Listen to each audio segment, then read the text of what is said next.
Breaking news చూస్తున్నాం. ఫిరాయింపు ఎమ్మెల్యేల భవితవ్యం మరికొన్ని గంటల్లో తేలనుంది.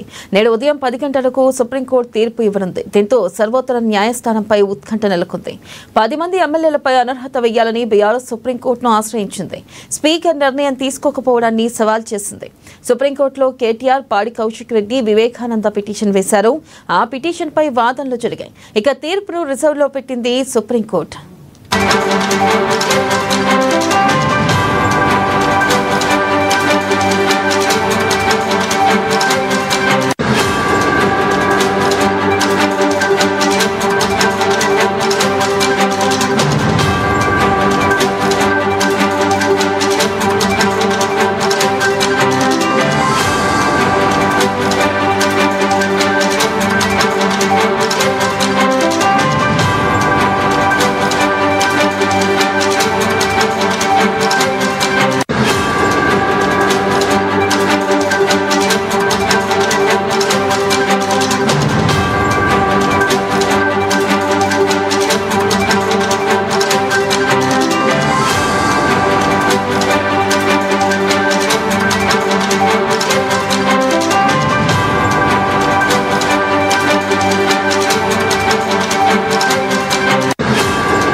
బ్రేకింగ్ న్యూస్ చూస్తున్నాం. ఫిరాయింపు ఎమ్మెల్యేల భవితవ్యం మరికొన్ని గంటల్లో తేలనుంది. ఇక నేడు సుప్రీంకోర్టు తీర్పు ఇవ్వనుంది.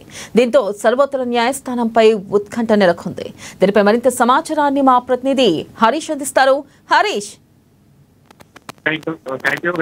పార్టీకి సంబంధించి తెలంగాణలో పార్టీ ఫిరాయింపుల ఎమ్మెల్యే పైన అనర్హత పిటిషన్ పైన సంబంధించి కూడా మరి కాసేపట్లో సుప్రీంకోర్టు ఫైనల్ జడ్జిమెంట్ ఇవ్వబోతా ఉన్నది. ఇక బీఆర్ఎస్ ఏదైతే బీఆర్ఎస్ లో గెలిచిన తర్వాత కాంగ్రెస్ పార్టీకి సంబంధించి కూడా అధికార కాంగ్రెస్ పార్టీ 10 మంది ఎమ్మెల్యేలు ఫిరాయింపులకు పాల్పడ్డారు. దీనిపైన కూడా గతంలో బీఆర్ఎస్ సంబంధించి కూడా సుప్రీంకోర్టును ఆశ్రయించింది. ఇక దీనిపైన వర్కింగ్ ప్రెసిడెంట్ కేటీఆర్, అలాగే ఏపీ వివేకానంద, పాడి కౌశిక్ రెడ్డికి సంబంధించి కూడా ఈ ముగ్గురు రిట్ పిటిషన్ తో పాటుగా స్పెషల్ పిటిషన్లు వేయడం జరిగింది. వీళ్ళందరినీ కూడా అనర్హతగా ప్రకటించాలంటూ కూడా వాళ్ళు రిట్ పిటిషన్ వేయడం జరిగింది. ఇక పూర్తిగా దీనిపైన ఇప్పటికీ జస్టిస్ బిఆర్ గవాయ్ సంబంధించి కూడా ధర్మాసనం వాదోపవాదన చేసింది. సుదీర్ఘంగా వాదనలు కూడా చేసిన నేపథ్యం ఉంది. ఎందుకంటే అసెంబ్లీ స్పీకర్ కి సంబంధించి కూడా చర్యలు తీసుకోవడానికి కూడా గతంలో గడువు ఇచ్చింది. ఈ గడువుకు సంబంధించి కూడా ముగిసిన నేపథ్యం కావచ్చు. మరోవైపు ఇక దానం నాగేందర్ కి సంబంధించి కూడా ఆయన పైన special leave petition BJP MLA Eleti Maheshwar Reddy ఈ వాదనలు కొనసాగుతున్న మధ్యలోనే మళ్ళా స్పెషల్ లీవ్ పిటిషన్ వేయడం జరిగింది.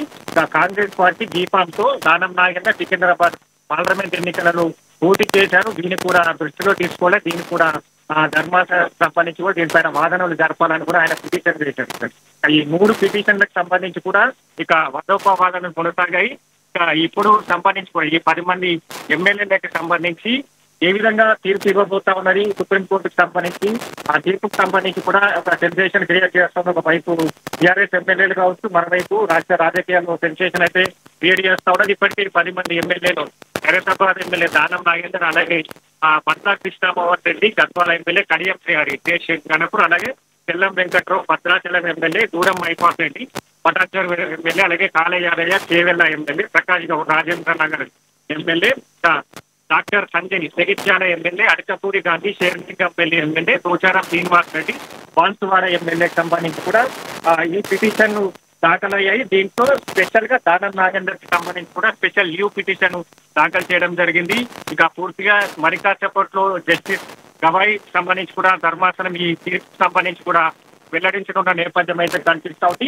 ఈ అంశాలకు సంబంధించి గతంలో ధర్మాసనానికి సంబంధించి కూడా అసెంబ్లీ స్పీకర్ పైన అసహనం వ్యక్తం చేశారు. మరోవైపు సీఎం రేవంత్ రెడ్డి పైన కూడా అసహనం వ్యక్తం చేసింది. ఇక వాదనలు కొనసాగుతున్న నేపథ్యంలో సుప్రీంకోర్టులో ఈ రిట్ పిటిషన్ ఏదైతే అనర్హత పిటిషన్ కొనసాగుతున్న నేపథ్యంలో శాసనసభలో ఉప ఎన్నికలు రావని సీఎం రేవంత్ రెడ్డి ఏ విధంగా ఆయన అక్కడ ప్రసంగిస్తారు దానికి సంబంధించి కూడా అసహనం వ్యక్తం చేయడం జరిగింది. అసెంబ్లీ స్పీకర్ కి సంబంధించి ఒక టైం ఇస్తే దానికి సంబంధించి కూడా ఆయన ఇప్పటి వరకు చర్యలు తీసుకోలేదు. 4 సంవత్సరాలకు సంబంధించి కూడా చర్యలు తీసుకోకపోతే ధర్మాసనం చూస్తూ ఉండదని కూడా అప్పుడు అంతగనం వ్యక్తం చేసింది. కాబట్టి ఈ రోజు ఏ విధంగా అంటే ఇప్పటికే చాలా వరకు దీనిపైన ఆరోపణలు కొనసాగి ఏప్రిల్ 3న ధర్మాసనానికి సంబంధించి కూడా ఈ తీర్పును రిజర్వ్ చేసింది.